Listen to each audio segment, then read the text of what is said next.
रामनगर नाम के एक गांव में वीरू नाम का एक किसान अपनी पत्नी के साथ रहता था।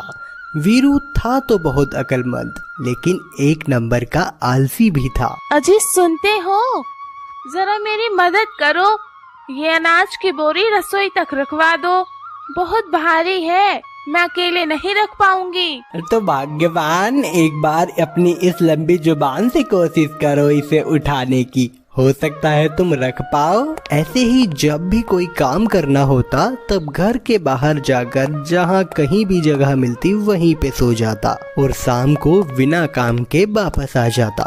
किसी दिन अगर कुछ कमा भी लेता तो जब तक घर का सारा राशन खत्म ना हो जाए तब तक कुछ काम ही नहीं करता। उसका आलस देखकर उसकी पत्नी बहुत परेशान रहती थी। अरे उठिए भी, कम से कम आज तो जाकर कुछ काम कर लाइए, सुबह से बस चारपाई पे पड़े हैं। अरे अब तो घर का सारा राशन भी खत्म हो गया है, अभी के अभी जंगल जाइए और वहाँ से लकड़ियाँ लेकर बाजार में बेच कर आइए। चलिए उठिए। बेचारा वीरू आज फिर से उसे काम करने के लिए जाना ही पड़ा। वीरू जंगल में पहुंचकर सूखी लकड़ियां ढूंढता हुआ एक आम के पेड़ के पास पहुंचता है। वाह भाई वाह, कितनी छाया है इस पेड़ के नीचे, कितनी ठंडी हवा है यहाँ सोने में तो और भी आनंद आएगा। और वैसे भी लकड़ियां बीनने के लिए तो पूरा दिन पड़ा है, इतना दूर चलकर आया हूँ, थोड़ा सो लेता हूँ। वीरू वहीं पेड़ के नीचे लेट गया। देखते ही देखते शाम होने को आ गई। तभी उसी रास्ते से एक महात्मा जा रहे थे। महात्मा बहुत दूर से आ रहे थे, इसलिए उन्हें बहुत जोर की प्यास लगी थी। महात्मा ने बहुत ढूंढा, लेकिन उन्हें आसपास पानी नजर नहीं आया। आगे चलकर उन्होंने पेड़ के नीचे सो रहे वीरू को देखा। वीरू के मुंह पर मक्खियां भिनभिनाए जा रही थी, लेकिन वो भी कहाँ हिलने वाला था। भाई आप कौन हैं और इस तरह यहाँ इस घने जंगल में अकेले क्यों लेटे हुए हैं? अब तो थोड़ी ही देर में अंधेरा भी होने वाला है। वीरू आलस में इतना चूर था कि महात्मा को देखकर भी वो लेटा ही रहा और कहने लगा, महात्मा जी प्रणाम। महात्मा जी आप अपना काम बताइए और यहाँ से चलते बनिए, हमें आराम करने दीजिए। बड़ा ही विचित्र है ये आदमी। भाई हमें माफ करिएगा, लेकिन हमें बहुत जोर से प्यास लगी है। आपको देखा तो सोचा कि आपसे पूछ लूं, अगर पानी मिल जाता तो आपका हम पे बहुत बड़ा उपकार होता। उपकार परोपकार कुछ नहीं, आप बस हमारे ऊपर से उड़ रही मक्खी उड़ा दीजिए और वहाँ थैले में पानी है, पी लीजिए और हमें आराम करने दीजिए, परेशान मत कीजिए। अरे बड़ा आलसी आदमी है, अपने ऊपर घूम रही मक्खियों को भी नहीं भगा रहा है। खैर मुझे उससे क्या। महात्मा ने वीरू के ऊपर उड़ रही मक्खियों को उड़ा दिया और पानी पीकर प्यास बुझाई। भाई तुमने मेरी प्यास बुझाकर मेरी जान बचाई है, अगर तुम्हें कुछ चाहिए तो मांग लो, हम तुम्हें दे देंगे। महाराज अगर आपने पानी पी लिया हो तो कृपा करके यहाँ से जाइए, हमें आराम करने दीजिए। महात्मा जी को वीरू की बातें बहुत अजीब लगी और वो वहाँ से चले गए। जब शाम हो गई तब वीरू उठा और उठकर लकड़ियाँ इकट्ठा करने लगा। इकट्ठा की हुई लकड़ियों को उसने बाजार में जाकर बेचा और जो पैसे उसे मिले उससे घर के लिए कुछ राशन खरीद लिया। उसका लाया हुआ राशन 2-4 दिन ही चल पाया। इस बात से गुस्सा होकर वीरू को उसकी पत्नी ने डांटकर बाहर निकाला। तब वीरू फिर से उस जंगल में चला गया।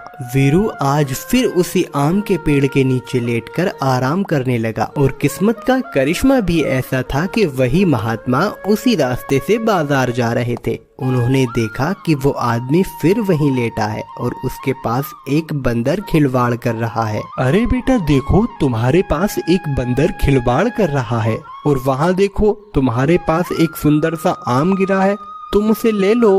अरे महाराज आप फिर आ गए, अगर आपको आम चाहिए तो आप जाइए ले लीजिए, बंदर मुझे परेशान कर रहा है तो करने दीजिए ना, और हमें थोड़ा आराम भी करने दीजिए। आखिर कैसा इंसान है ये। अरे बेटा सुनो, अगर तुम उठो तो मैं तुम्हें एक ऐसी चीज दूंगा जिससे तुम्हें जिंदगी भर कोई काम नहीं करना पड़ेगा। महात्मा की ऐसी बात सुनकर वीरू तुरंत उठ खड़ा हुआ। क्या सच में ऐसा हो सकता है महाराज?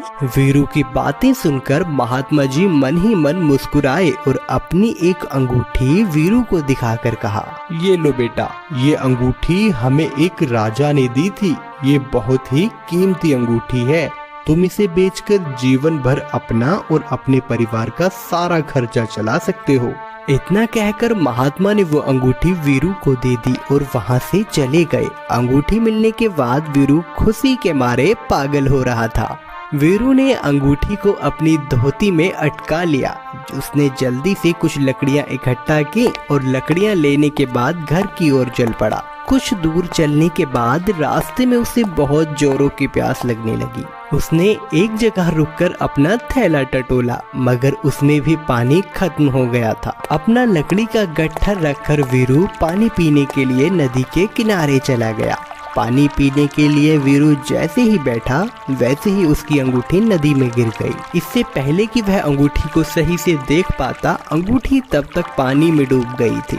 बहुत खोजने के बाद भी जब उसे वो अंगूठी नहीं मिली, तब वो वापस अपनी लकड़ियों के गट्ठर के पास आया और उसे उठाकर घर की ओर चल दिया। कुछ महीनों बाद एक दिन जब वीरू उसी जंगल में लकड़ियां इकट्ठा कर रहा होता है, तब उसे फिर से वही महात्मा मिलते हैं। अरे बेटा, तुम फिर से लकड़ियां बीन रहे हो? मैंने तो तुम्हें इतनी कीमती अंगूठी दी थी, उसका क्या किया तुमने? महाराज, जब मेरी किस्मत में ही यही लिखा है तो आपके अंगूठी देने से मेरा भाग्य थोड़ी बदल जाएगा। वो अंगूठी तो नदी में गिर गई। देखो बेटा, बात तो तुम बिल्कुल सही कह रहे हो कि जो हमारे भाग्य में है वो ही हमें मिलेगा, मगर ये भी सही है कि बिना कर्म किए किसी को कुछ नहीं मिलता। ये लो दूसरी अंगूठी, इससे अपना खर्चा चला लेना। नहीं महाराज, मेरे पास जो कुछ भी है मैं उसी से संतुष्ट हूँ।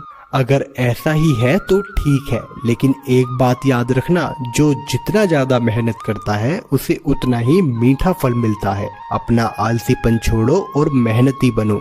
इतना कहकर महात्मा वहाँ से चले गए। महात्मा के जाने के बाद वीरू ने भी अपना लकड़ी का गट्ठर उठाया और बाजार चला गया। उसे महात्मा की कही हुई बात याद थी। अब उसने ठान लिया था कि अब वो आलसपन छोड़कर खूब मेहनत करेगा। वीरू ने अपना लकड़ियों का गट्ठर बाजार में बेचा और बाजार से एक मछली खरीदकर घर ले जाने लगा। वीरू ने घर ले जाकर मछली अपनी पत्नी को दे दी।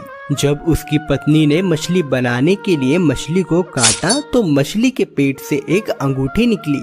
वो तुरंत अंगूठी को लेकर वीरू को दिखाने के लिए गई। ये देखिए, उस मछली के अंदर से एक अंगूठी निकली है। वीरू उस अंगूठी को देखते ही पहचान गया और उसके चेहरे पर मुस्कान आ गई। लेकिन तभी उसे महात्मा की कही हुई बात याद आ गई। अब वो मेहनत की कमाई खाना चाहता था। दूसरे ही दिन वीरू अंगूठी को लेकर बाजार में गया। अंगूठी को बेचकर जो पैसे मिले उससे वीरू ने कुछ औजार खरीदे और घर पे ही लकड़ियों की चीजें बनाने का काम करने लगा और अपनी मेहनत से रोटी कमाकर खाने लगा।